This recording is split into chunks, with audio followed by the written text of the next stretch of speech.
Hello guys, girls, and non-binary pals. Ngayon ay pag-uusapan natin ang Philippine Forests. Ako ay si Ian Marcus Wilson A. Hernandez, ang inyong teacher and presenter ng slideshow na ito. So, without further ado, let's go! Ngayon, ano ba ang mga layunin natin? Ang mga layunin natin ay alamin ang tungkol sa ilang mga espesyal na gubat sa Pilipinas at aalamin natin ngayon kung ano ang kanilang hinaharap na panganib, ang kanilang importansya at may mga maliliit rin akong maidadagdag na mga factoids for more information. Ngayon, ang una nating tatalakayin ay ang gubat na nasa Mount Hamiguitan Range Wildlife Sanctuary na nasa Davao Oriental at ito ay isa sa mga World Heritage Site ng UNESCO na may isang pigmi na kagubatan. Ang kagubatan na ito ay natural na tulad ng puno ng bonsai dahil sa malupit na lupa at kondisyon ng klima. Ang Philippine eagle, pitcher plants at iba pang endemikong species ay matatagpuan dito. Ngayon, ano nga ba ang hitsura ng Mount Hamiguitan? Well, ito ay isang kilo-kilo na hanay ng bundok na may kapansin-pansin na kagubatan ng pigmi sa paligid ng 1,160 hanggang 1,350 na metro sa itaas ng antas ng dagat. Dito, ang mga puno ay puril. Ibig sabihin nun ay mga 1 hanggang 5 metro lamang ang taas. At dahil rin sa ultramafic na lupa, ang ultramafic na yon ay mataas sa dami ng mabibigat na metal elements. At dahil rin sa malupit na panahon na nagbibigay ng kagubatan ng bonsai ng isang itsurang mukhang galing ibang mundo. Ngayon, pag-usapan naman natin ang mga panganib na kinakaharap nito. Nandito ang mga man-made, natural na mga panganib. Sa man-made ay illegal logging, encroachment, mining threats, illegal wildlife trading, and unregulated tourism. At sa natural naman ay soil erosion, natural plant diseases, typhoon, soil infertility, at drought stress.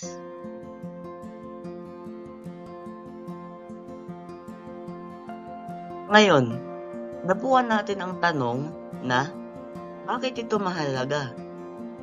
Well, dahil ito ay isang World Heritage Site ng UNESCO. Ibig sabihin ay may pagdaigdigan itong makabuluhang biodiversity. Pinagkukunan rin ito ng sariwang tubig para sa mga nakapaligid na komunidad. At sagrado ito sa mga lokal na tribo ng Mandaya at Manobo. And fun fact, ang ilan sa mga species ng halaman na nandito, hindi sila mahahanap sa ibang lugar. Cool, diba?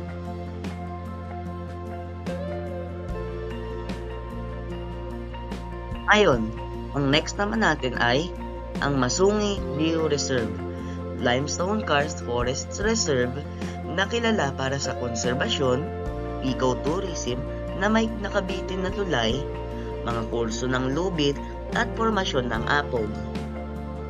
Higit sa 400 ng species ng halaman, kabilang ang ibang mga hardwood ay nandito. At ang mga ibon, paniki, at katutubong reptilya ay umuunlad dito. Ngayon, ano ang mga organismo dito? Well, ang mga flora o mga plants ay ang nara, kamagong, iba pang katutubong hardwood, bihirang orchids at endemic pitcher plant, siksik na puno ng ubas na lumot sa mga outcrop ng apog. Ang mga fauna naman o mga hayop ay ang monitor lizard, Philippine deer, at ang mga katutubong ibon katulad ng Luzon hornbill. Ngayon, ano naman ang mga panganib na hinaharap ng Masungi Georeserve? Well, ang mga banta na gawa ng tao ay lumalawak ng mga pamayanan sa mga buffer zone, paninira o pagnanakaw ng mga bagong tanim na punla sa kahabaan ng daanan, urban sprawl at quarrying. At ang mga natural naman ay ang forest fire galing sa ibang grassland, karst erosion, landslide, invasive pest, natural sinkhole formation, collapsing forest patches, at ang mga drought na nagdadry ng mga young trees exposed sa mga karst region. Ngayon, bakit ito mahalaga? Well, ibinabalik ang nasirang lupang watershed na nagsusupply sa Metro Manila. Modelo para sa pangangalaga na pinamumunuan ng komunidad at eco-education site para sa mga kabataan tulad natin. Up next, we have Palawan's mangrove forests na nagtataglay ng 40% ng bakawan ng bansa at sumusuporta sa napapanatiling pag-aani ng alimango at pulot. Siksik, paikot-ikot na mga network ng puno ng bakawan na may napakalaking ugat sa itaas ng tubig na konektado sa mga seagrass bed at coral reefs. Usapan naman natin ang mga organismo dito.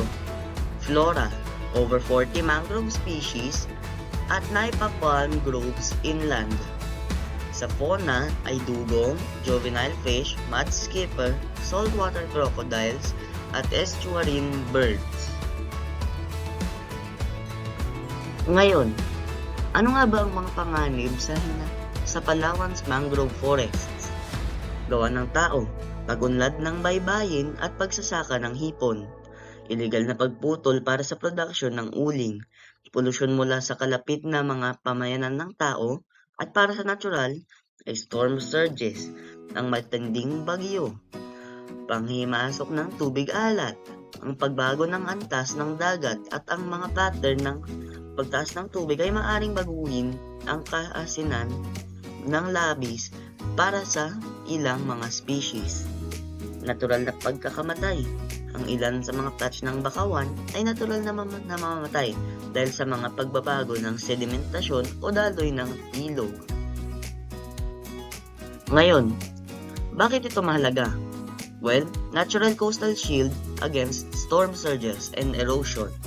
Nursery rounds for fish that sustain local fishing communities, and they are major carbon sinks, storing more carbon per hectare than upland forests. Last fun fact ito ng video, pero huwag mag-alala, mag-subscribe lang at ma-update ka sa mga future na vids ko.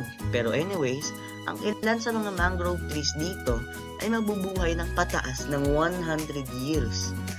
Mas matanda pa yan sa majority ng tao ngayon.